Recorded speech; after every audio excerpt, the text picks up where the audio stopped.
एक बात और बहुत जरूरी बात है, सारे जने बड़े ध्यान से सुनना। ये आरएसएस वाले कहते हैं हम राष्ट्रवादी हैं, आरएसएस वाले कहते हैं हम देशभक्त हैं। आज मैं पूरे सम्मान के साथ, आरएसएस के प्रमुख हैं श्री मोहन भागवत जी, मैं पूरे सम्मान के साथ मोहन भागवत जी से 5 प्रश्न पूछना चाहता हूं और आपका समर्थन चाहता हूं। अगर मैं कोई गलत प्रश्न पूछूं तो बता देना, और सही प्रश्न पूछूं तो मैं आपसे हाथ खड़ा करवा के पूछूंगा। मेरा पहला प्रश्न है मोहन भागवत जी से, जिस तरह मोदी जी देश भर में लालच देके या ईडी और सीबीआई की धमकी देके, डरा के दूसरी पार्टी के नेताओं को तोड़ रहे हैं, पार्टियां तोड़ रहे हैं, सरकारें गिरा रहे हैं, क्या यह देश के लिए सही है? मैं मोहन भागवत जी से पूछना चाहता हूं, क्या आप नहीं मानते कि यह भारतीय जनतंत्र के लिए हानिकारक है? पूछना चाहिए कि नहीं पूछना चाहिए मोहन भागवत जी से? मेरा दूसरा प्रश्न है उनसे, देश भर में सबसे भ्रष्टाचारी नेताओं को मोदी जी ने अपनी पार्टी में शामिल करवा लिया। जिन नेताओं को कुछ दिन पहले मोदी जी ने खुद सबसे भ्रष्टाचारी बोला, जिन नेताओं को अमित शाह जी ने खुद भ्रष्टाचारी बोला, कुछ दिन के बाद उनको बीजेपी में शामिल करा लिया। मैं मोहन भागवत जी से पूछना चाहता हूं, क्या इस प्रकार की राजनीति से आप सहमत हो? क्या आपने कभी ऐसी बीजेपी की कल्पना की थी? पूछना चाहिए कि नहीं पूछना चाहिए मोहन भागवत जी से? मेरा तीसरा प्रश्न है मोहन भागवत जी से, बीजेपी आरएसएस की कोख से पैदा हुई है कि नहीं है? कहा जाता है यह देखना आरएसएस की जिम्मेदारी है कि बीजेपी पथभ्रष्ट ना हो। मैं मोहन भागवत जी से पूछना चाहता हूं, क्या आप आज की बीजेपी के इन कदमों से सहमत हैं? क्या आपने कभी मोदी जी से यह सब ना करने के लिए बोला? मोहन भागवत जी बताएं कि क्या आपने मोदी जी को यह सब गलत हरकतें करने से रोका कभी? पूछना चाहिए नहीं पूछना चाहिए?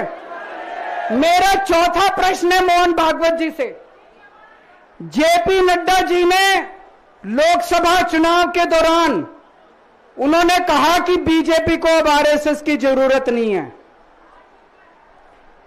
आरएसएस बीजेपी की मां समान है कि नहीं है? क्या बेटा इतना बड़ा हो गया कि मां को आंखें दिखाने लग गया? क्या बेटा इतना बड़ा हो गया कि आज मां को आंखें दिखाने लग गया?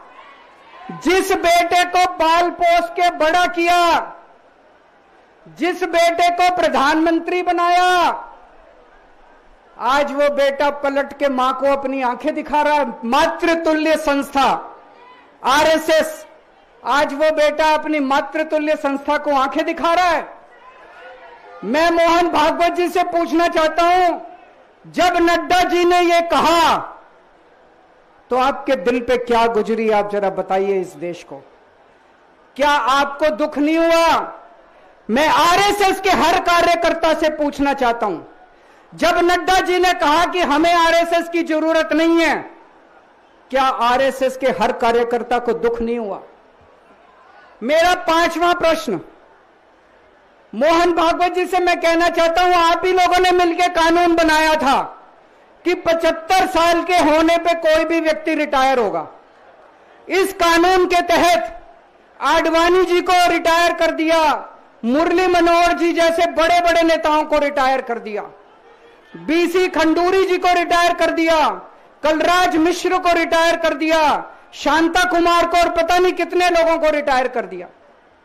अब अमित शाह जी कह रहे हैं कि यह नियम मोदी जी पे लागू नहीं होगा।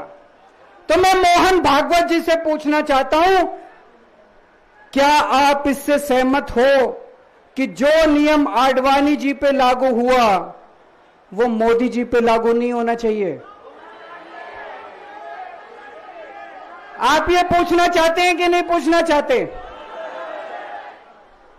पूरा देश आज मोहन भागवत जी से ये प्रश्न पूछना चाहता है। एक और बात रखना चाहता हूं मैं, प्रश्न के रूप में नहीं है।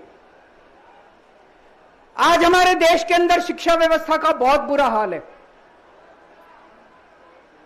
जिनके पास पैसा है वो अपने बच्चों को प्राइवेट स्कूलों में भेज देते हैं, जिनके पास पैसा नहीं है वो मजबूरी में सरकारी स्कूलों में भेजते हैं। 75 साल के अंदर सरकारी स्कूलों का बेड़ा गर्क कर दिया हर सरकार ने इस देश के अंदर। लेकिन ऊपर वाले की कृपा है कि ऊपर वाले ने इस देश को एक मनीष सिसोदिया दे दिया। 75 साल के बाद इस देश में एक ऐसा शख्स आया जिसने गरीबों के बच्चों को भविष्य की एक उम्मीद दी। एक रिक्शे वाले का बेटा, मजदूर का बेटा, किसान का बेटा, जिसे कोई उम्मीद ही नहीं बची थी कि मेरे बच्चे बड़े होकर कुछ बन सकते हैं, आज उनके बच्चों को अच्छी शिक्षा देकर मनीष सिसोदिया ने उनको उम्मीद दी है। ऐसे मनीष सिसोदिया को प्रधानमंत्री मोदी जी ने 2 साल जेल में रखा। मनीष सिसोदिया की जिंदगी उसकी अपनी जिंदगी नहीं है। मनीष सिसोदिया की जिंदगी देश की जिंदगी है। मनीष सिसोदिया का एक एक जिंदगी का पल इस देश का पल है। ये 2 साल मनीष सिसोदिया के खराब नहीं हुए, ये 2 साल इस देश के खराब हुए हैं। अगर आज मनीष सिसोदिया जेल के बाहर होता, न जाने कितने और नए स्कूल बनते, न जाने कितने बच्चों को शिक्षा मिलती। तो मैं मोहन भागवत जी से भी पूछना चाहता हूं कि क्या आरएसएस इस किस्म की हरकतों से सहमत है? ये सारे प्रश्न आज मैंने मोहन भागवत जी के सामने रखे हैं। मैं उम्मीद करता हूं कि वो इन प्रश्नों के जवाब देंगे। और ये प्रश्न केवल मोहन भागवत जी के लिए नहीं है। इस देश से प्यार करने वाले हर शख्स, इस देश के हर देशभक्त को, भारत माता की पूजा करने वाले भारत माता के हर सपूत को मैं ये प्रश्न पूछना चाहता हूं। इस पे चिंतन जरूर करना। आरएसएस के हर व्यक्ति से मैं कहना चाहता हूं, आपको हो सकता है केजरीवाल पसंद ना हो, आपको हो सकता है आम आदमी पार्टी पसंद ना हो, लेकिन देश की खातिर इन मेरे उठाए गए मुद्दों पे चिंतन जरूर करना दोस्तों। ये आने वाला चुनाव मामूली चुनाव नहीं है। यह दिल्ली का आने वाला चुनाव केजरीवाल की अग्नि परीक्षा है। अगर आपको लगता है केजरीवाल ईमानदार है तो केजरीवाल को वोट देना। अगर आपको लगता है केजरीवाल बेईमान है, मुझे कतई वोट मत देना। ये जो झाड़ू है ना, ये जो झाड़ू है, ये झाड़ू अब चुनाव चिन्ह नहीं है। ये झाड़ू चुनाव चिन्ह नहीं है आम आदमी पार्टी का। ये झाड़ू आस्था का प्रतीक है। जब एक आदमी वोट डालने जाता है और झाड़ू का बटन दबाता है तो अपनी आंख बंद करके पहले भगवान का नाम लेता है। झाड़ू का बटन दबाता है तो वो मन में सोचता है कि मैं ईमानदारी का बटन दबा रहा हूं। झाड़ू का बटन दबाता है तो वो ये सोचता है कि मैं एक ईमानदार सरकार बनाने का बटन दबा रहा हूं।